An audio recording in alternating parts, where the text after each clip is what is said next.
Hello, and welcome back to a brand new day of pay-to-play here on Magic the Gathering Arena. Get the dish on the latest with me, Lord Rumfish. Pay-to-play? Oh yeah. So I put out a video before this one about the Hot Pocket promotion that's going on in America, USA, where if you buy at least a 2-pack of Hot Pockets, you'll get a deck that you unlock. Alright, I bought the ham and cheese croissant, and I unlocked cards from a deck. I showed that off in a video. One of the noteworthy things I got it was 2 copies of Vivien on the Hunt. So, this deck is a little bit of a Vivien deck here. And it's got a couple of sub-themes running through it. The deck tech, when you're not doing a bunch of 4-ofs, is a little complicated. I'll see if I can break it down. So, there's a tiny bit of an aristocrat sub-theme in this deck. Right, Vivien on the Hunt, you can +2 to sacrifice a creature, fetch up something with 1 mana value higher, put it on the battlefield. So since I'm doing a little bit of an aristocrats theme, I decided to include a couple of cards, you know, sacrifice creatures, like Make Disappear would play reasonably well with Malcator's Watcher. It's not a major theme of the deck, but it's there. Cankerbloom. So sprinkled all throughout this deck, you're going to find Artifact Enchantment Destruction. So Cankerbloom does it, Outland Liberator does it. If this flips over, it'll blow up something every time it attacks, as a werewolf. Taxidermist, this is mana ramp, and since there are some creatures going to the graveyard, some aristocrat stuff going on, the Reclusive Taxidermist I decided was the slightly better choice over Armored Scrapgorger. I think Armored Scrapgorger is usually the better card, but here I've chosen the Reclusive Taxidermist. 1 copy of Shigeki. A 1-of Shigeki is just great for any green deck. He can come down early, block for you, bounce back to your hand, probably put a land onto the battlefield so it ramps you up, and then later in the game, you can pull back a whole bunch of stuff from your graveyard. They can't be legendary, though, so it doesn't work with planeswalkers. I got a copy of Urborg Lhurgoyf, decided why not. I'll use them here. There's no black mana production in the deck other than, you know, something like the Taxidermist. Vilespawn Spider. I want to test this card out. So 2 3s for 2 are some bread and butter of a lot of decks in Standard, especially best of 1. Getting down a 2 3 for 2 on turn 2 is very valuable against aggro decks. This one has reach. That's not inconsiderable, right? Red likes to peck you to death with those little phoenix chicks. Reach comes up a lot. And then so this mills you a bit, and there are ways that we can use mill, right, like the Lhurgoyf, or later we'll see things like Titania. And if a critical mass of creatures gets into the graveyard, you can sacrifice this at sorcery speed to make a whole pile of insects. How likely are we to do that? Well, this deck has 30 creatures in it, 5 non-creatures, and 25 lands. Yeah. Reasonably likely that if the game goes very long, Vilespawn Spider could make you a whole big pile of insects. Biolume Egg. So this is a little bit of a pet card. I did not recommend crafting this in the blue guide because there's one deck, really, that wants this. It's some kind of blue-based aristocrats deck. Normally you'd think of blue-black, right? Because that was the archetype in you know, Midnight Hunt, Crimson Vow, that blue-black was good at sacrificing things. But here I'm going to try it in this deck, and theoretically Vivien could sacrifice it to pull a 4-drop out of the deck. Geralf can also do some work with cards like Biolume Egg. So this is just a defender. You get a Scry 2 off of it. It's not the worst. And then if you would sacrifice it, you return it transformed. This means the opponent sometimes has to scratch their head a little bit, right? If like Covert Go Blue, he likes to accuse people of toilet gaming. So they would just like, slam a Invoke Despair or whatever, but that's a sacrifice effect, right? Or Liliana of the Veil. If the opponent makes you sacrifice this Biolume Egg, then they have to deal with the 4/4 Serpent after that. I don't care that much about the Serpent's activated ability, right? There are not a lot of islands in this deck. I'm not concerned about trying to make it unblockable, but it is a mode that, if you're paying attention, might win you the game. Anyway, I think it's kind of a neat card. If you like Aristocrats builds and you like blue, you should take a look at this. It's pretty neat. Geralf, this was my crafting choice of rare. When I did the blue deck building toolbox guide, Geralf was my choice. I think he's great.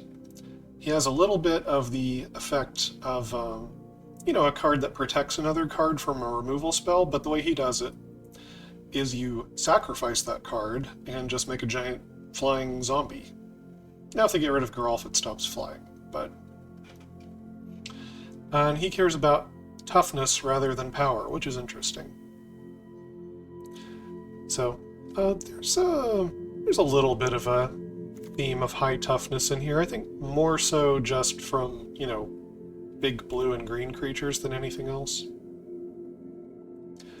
Anyway, I think having an active Geralf on the battlefield makes you very difficult to deal with for the opponent. They really need to point a removal spell at Geralf. He dodges red removal relatively well, not black removal. So, Jewel Thief. If you've been playing much green, this is a very strong card. It's a great 3-drop. It does good work on the battlefield for you. Can come in with Vigilance and Trample, and still leave you a blocker behind. Ramps you up on mana for 1 turn with a treasure token. Just all around a good role player for a deck. Augur of Autumn. I think 1 copy of Augur of Autumn is really powerful in any green deck. So, if you have a major land drop for the turn, you can play the Augur of Autumn, see if you hit it.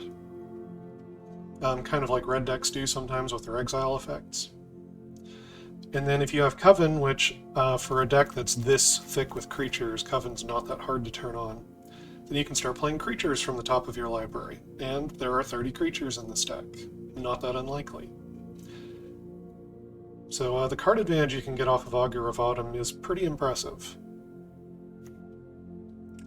Got a 1-of copy of Titania, Voice of Gaea, and in the mana base, I do have a 1-of copy of Argoth.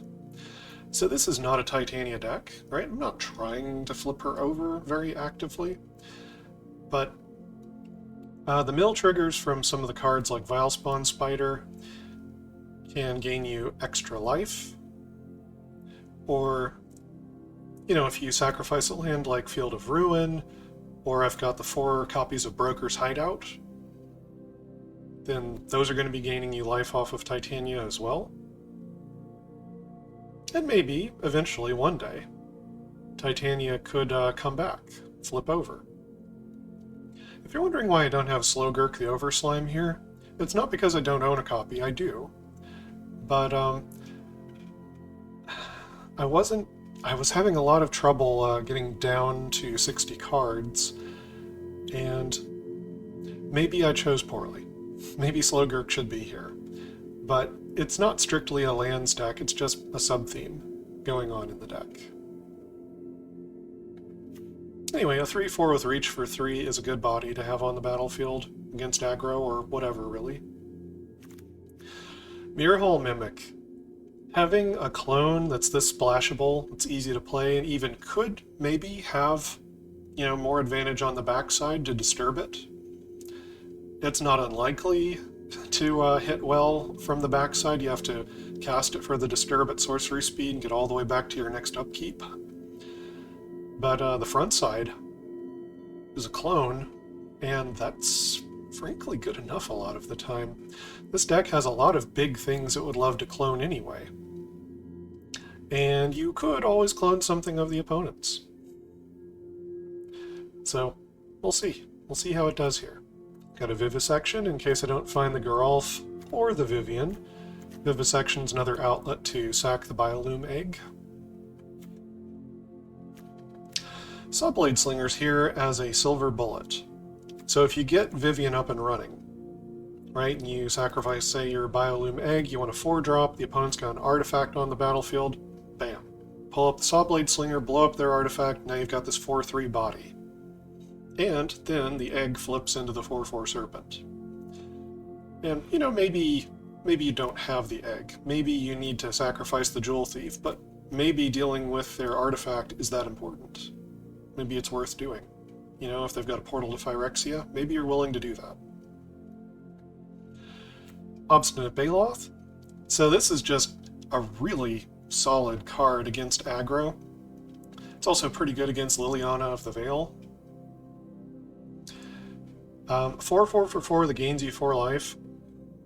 It's a huge roadblock for an aggro deck, and something they really don't want to see. Soldiers might still be able to get over the top of you with Harbin, but red deck, oof, this is bad news for a red deck. Blossom Prancer has some of the same qualities of the Obstinate Baloth. It's 1 more mana, has reach, so it can block flying creatures, comes up all the time. And you either get a replacement card, that's a creature or enchantment. This deck doesn't have a lot of enchantments, but it does have a lot of creatures. Or, if you need the life more, you can opt not to do that and gain the 4 life instead. If you're up against an aggro deck, that might be exactly what you want. Kura, the Boundless Sky. I think this card is cool. I think Kura is a cool card. I think it's worthy of your consideration. I think this was my Mythic Craft in the green deck building toolbox guide because I already had Nissa. So I decided to craft a copy of Kura. I'm definitely going to use it here. In an Aristocrat style build, where, you know, Geralf or Vivien could sacrifice this Kura, we get the death trigger on it. Or, you know, Vivisection. Or make disappear. It's a sub-theme. Then we either get a Giant Spirit, right? It's not quite a Ren and 7 token, because it doesn't have reach. Although Kura has Flying and Death Touch, that's pretty nice. Or you can search up 3 lands, and as you can see by this mana base here, we've got some interesting lands to choose from. There's Otawara, Argoth, Boseiju, you know, Color Fixers, Blast Zone, Field of Ruin, Mirrorhall. If you followed me on the colorless and land crafting guides, this is not as expensive a deck as it sounds like, because if you followed me on those, then you have crafted some of these along with me, and you've got them in your collection. So Kura can do all of that, and then, if it was, say, Vivien that plussed, you'll get a cleanup crew. I'll come back to Workshop Warchief in a second. Cleanup Crew is the only 6-drop creature in this deck. It's like a mini Titan of Industry, in case you've never seen it. So it's a 6/6 for 6. You can gain 4 life when it enters the battlefield. So, you know, if you've been making some other plays against aggro, like Titania, Obstinate Baloth, Blossom Prancer, or Workshop Warchief, then by the time you get up to Cleanup Crew, you're probably still alive. You can play this and gain 4 life if you still need more life. You might. You know, aggro deck, they're all about the early game pressure. But a few too many life gain effects attached to a big creature is like nails in the coffin, especially for red.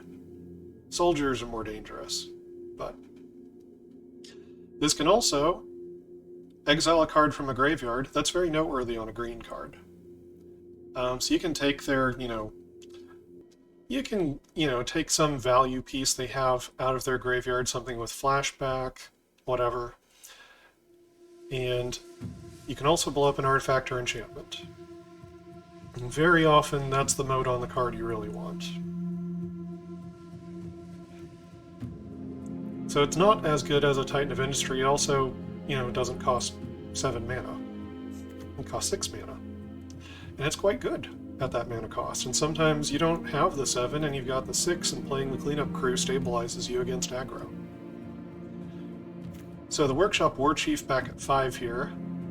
You just gain 3 life when this enters the battlefield. You can choose to play it as a 5/3 trampler. You know, it could block for you. If your opponent doesn't have a way to exile it, it represents 2 blocking creatures, right? The first one dies, you get a 4/4 afterwards. You can also blitz this in, and blitz on this makes it valuable for killing enemy planeswalkers. Right? If the opponent thinks that you don't have any good way to kill their planeswalkers, they might start to play a little bit loose, not keep much mana open, or, you know, maybe they tap out for something, board sweeper. Bam! Swing in with this Workshop Warchief, kill their planeswalker, draw a card, gain 3 life, leave behind a 4/4. Pretty good. And good in this Aristocratsy style build.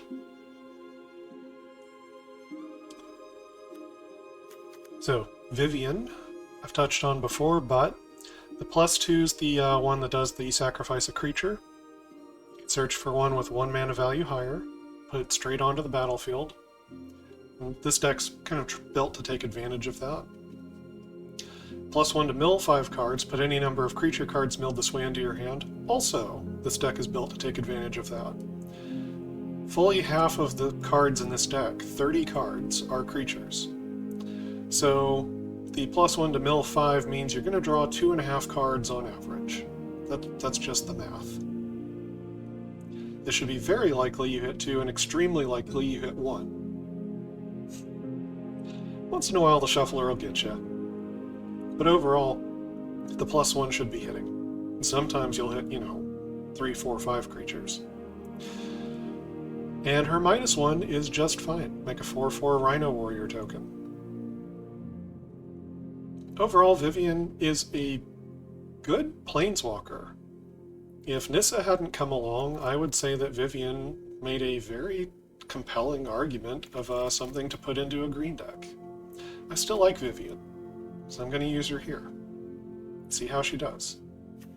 Titan of Industry. You should probably know this card if you don't. It's got Reach and Trampled, 7/7, does 2 things when it enters the battlefield. It can blow up an artifact or enchantment. You can gain 5 life. You can make a 4/4 Rhino. Or you can put a shield counter on a creature you control. The shield counter means the next time it would be dealt damage or destroyed, you remove it. As you can see from the little reminder text off to the right there. This is just a great top end on this deck. Something to aspire to. Right? So if you have Vivien and you're doing a series of pluses like Workshop Warchief, sack into Cleanup Crew, sack into Titan of Industry, that sounds pretty good to me. You don't have to do it that way either. If you'd rather keep your creatures on the battlefield, she can just +1 and you'll be hitting lots of stuff. But if you need to blow up an artifact or enchantment that turn, you can plan around it. Figure out which creature out of the toolbox you're going to fetch up.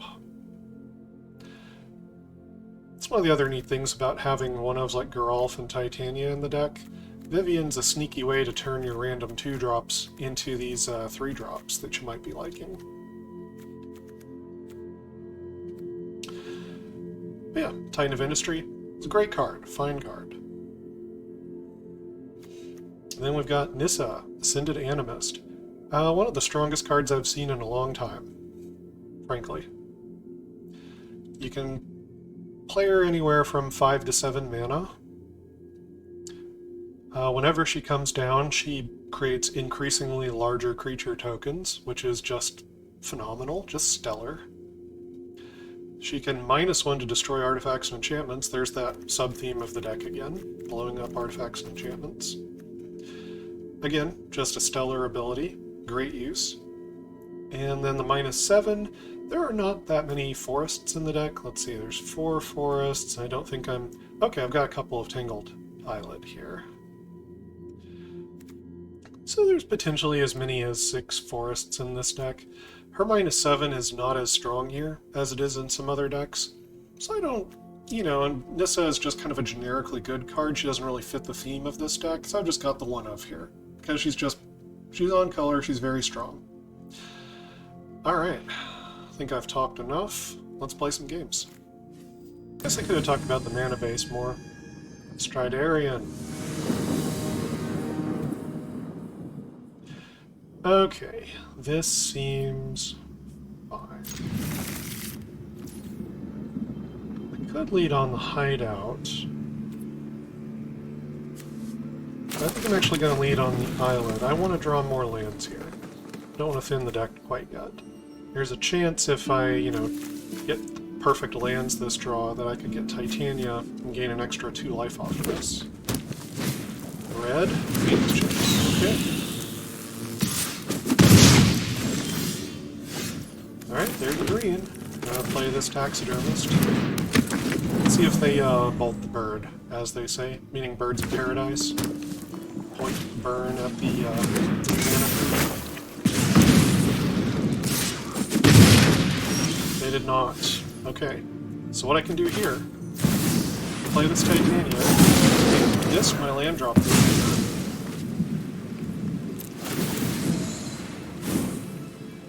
Let's see, I think I'm gonna get another forest. Got that Nissa in my hand, she cares about forests.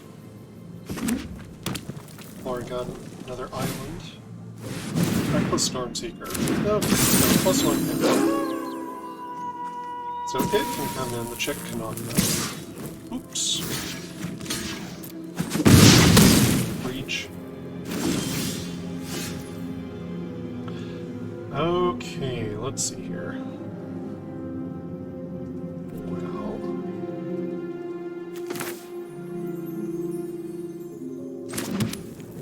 I can actually go for Nissa here. I could. She would have 4 loyalty when she pluses, so she'd make a 4/4. I'm crazy. I'm doing it.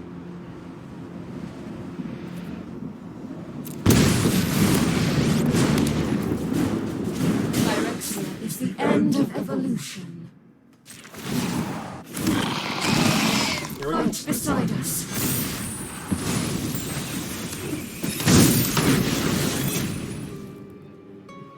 Let's see what the opponent can do. They have a handful of cards. Might be able to just burn her out directly. Probably not easily, though. Or I would take, like, double burn spell. Mechanized Warfare, interesting. Alright. What are you coming in with here? Everything. Die. Yeah, I know you exiled my Titania, I don't care. I don't care. Oh, I could blow up that Mechanized Warfare, couldn't I? Nah. Our strength multiplies. I'm gonna play this Shigeki.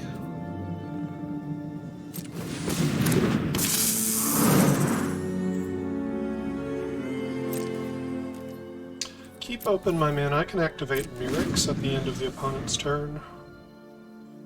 Can also use Make Disappear. Do I want to use the Make Disappear? I don't think so.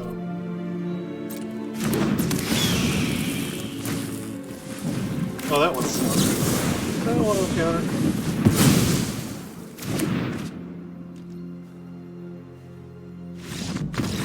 Okay.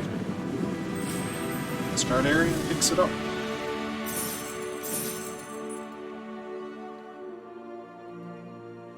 I didn't even see a lot of the life gain cards that game. The bump from Titania was nice, though. Okay, up against Bolts of Pew. Wonder if that means I like red. Let's see, opponent goes first. This is a slow hand. Shigeki's a nice 2-drop and Geralf's a nice 3-drop. The slow hand... I'm gonna try it. Probably shouldn't. I'm gonna try it. We got aggro again? Doesn't look like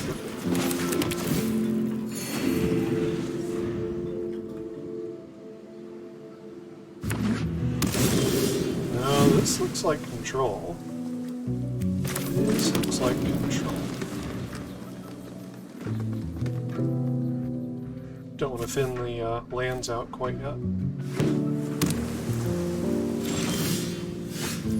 Okay.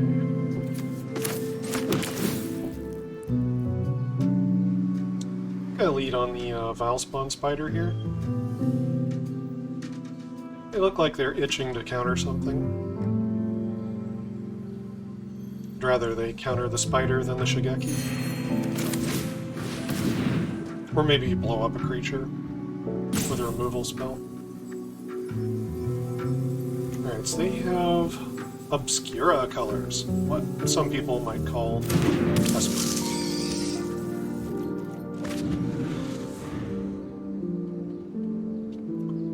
White, blue, black.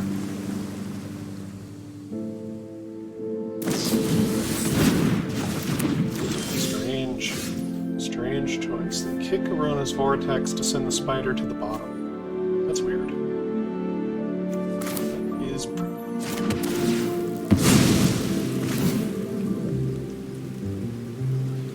Alright, let me go ahead and fetch a forest.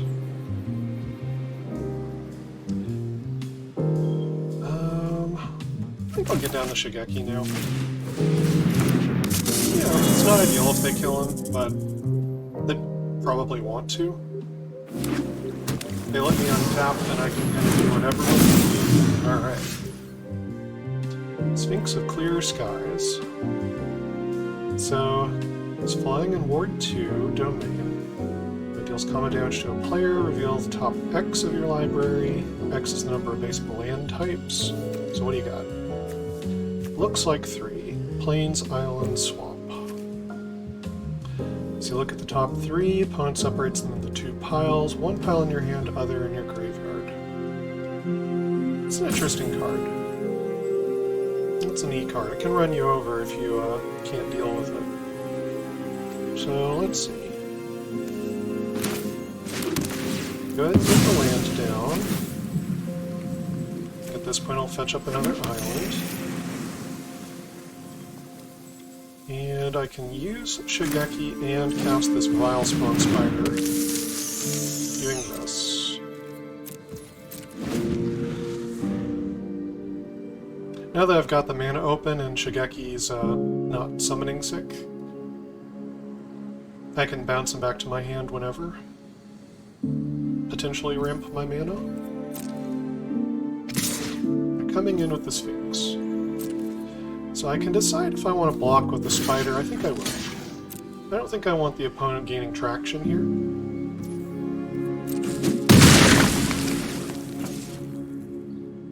I can get the spiders back later.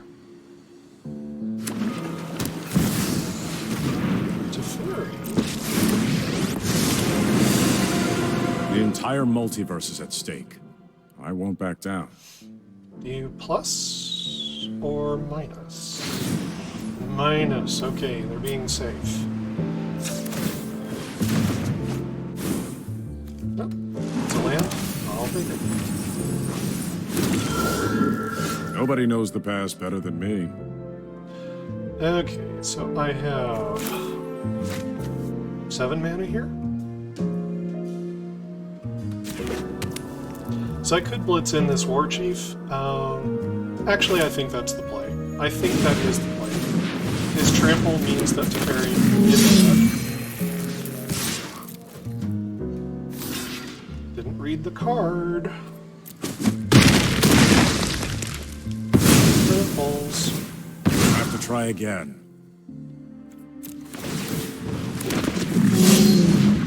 Gain some life. Draw a card, make a 4/4. The Sphinx is still a problem. If they can deal with the Titan of Industry, then I might be in trouble. Can't really just let them keep drawing cards over and over. Let's see. So I separate them into 2 piles. They've got a lot of land. They can get the Rona back from the graveyard by discarding the land if they want to. Yeah, whatever. Lands and Rona. That's fine. They'll probably take the lands. They do not. They take their own. Oh, dragged to the bottom, and they managed to make it 1 point shy of killing their Sphinx. That's probably a deliberate choice on their deck building, which is clever. I like it. It's clever. They do not have enough mana to counterspell me now, though. Let's see, 1, 2, 3, 4, 5, 6, 7, 8. I don't have enough to activate the Field of Ruin this turn, so I'm just going to go ahead and lead in here with the Titan Ministry. So, blow up an artifact or enchantment, make it from the floor.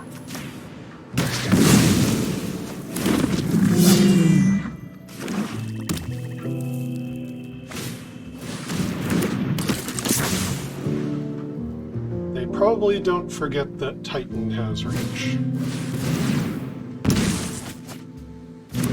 Okay, so whenever you cast an instant or sorcery spell from Rona, each opponent loses 1 life. And you can cast her from your graveyard if you discard your cards. Rona's a neat one. Okay. So... I find myself in a bit of a conundrum here. I think I'm going to play the Geralf. I think I'm going to get a tap land out of the way. And I think I'm going to Field of Ruin their Rafine's Tower to cut down the number of card types, land types that they have. Pick up another forest.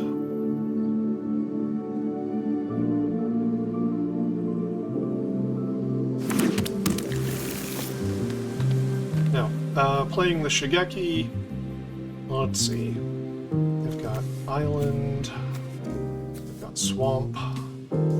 They could have a Plains in the deck somewhere, or another Rafine's Tower.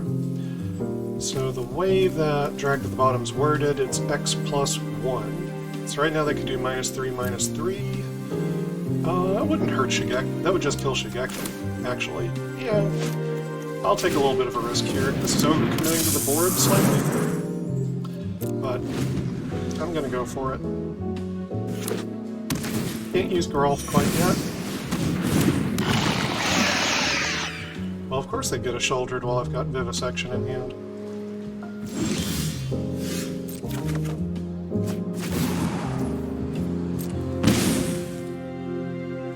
Okay, land. I guess if they've got a shouldered, then I've just got to kill them.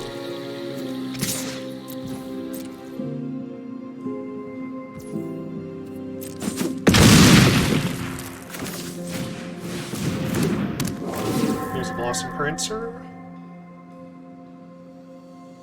Ooh, I can do the thing. I can do the thing!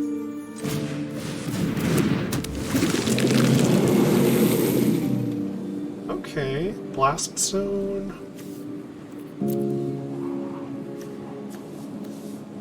Yeah, Blast Zone's not bad. For 4? I like that alright. Take the Baloth here too.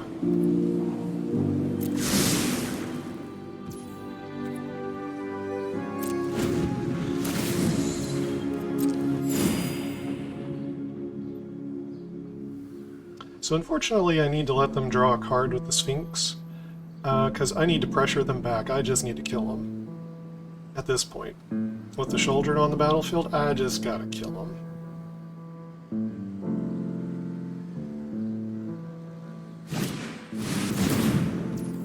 You did not read the card!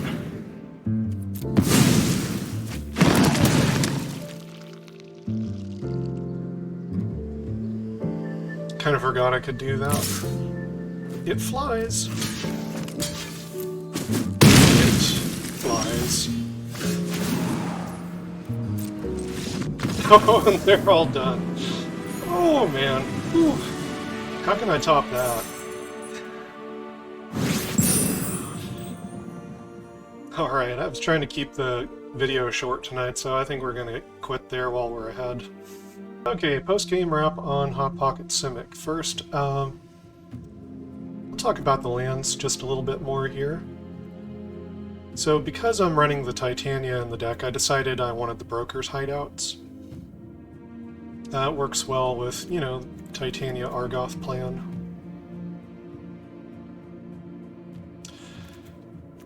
The Otawara and Boseiju, if you followed on the land crafting guide with me, you've got these. You should always have one in the deck, for the most part.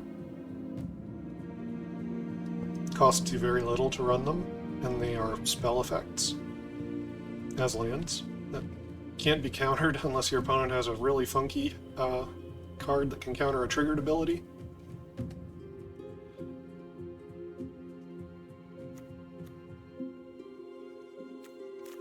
So yeah, it's more green than blue, right? 28 green pips, 8 blue pips.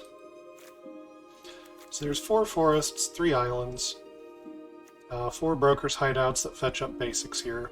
I mean, the Field of Ruin also fetches a basic. It's a little light on my basic count for having 5 cards that fetch basics, but I'm okay with it. If you run into a really long game, you might run out of basics. Dreamroot Cascade, you will have 2 copies of this card in your collection. They come with the intro decks, I believe. 2 of all of the, you know, slow lands. Tangled Islet, I decided that I needed more colored mana sources in my mana base, especially if I'm going to run some colorless lands, like the Field of Ruin and the Blast Zone. So I went with these 4 Thornwood Falls that gain life, and the 2 Tangled Islets, which do synergize with Nissa.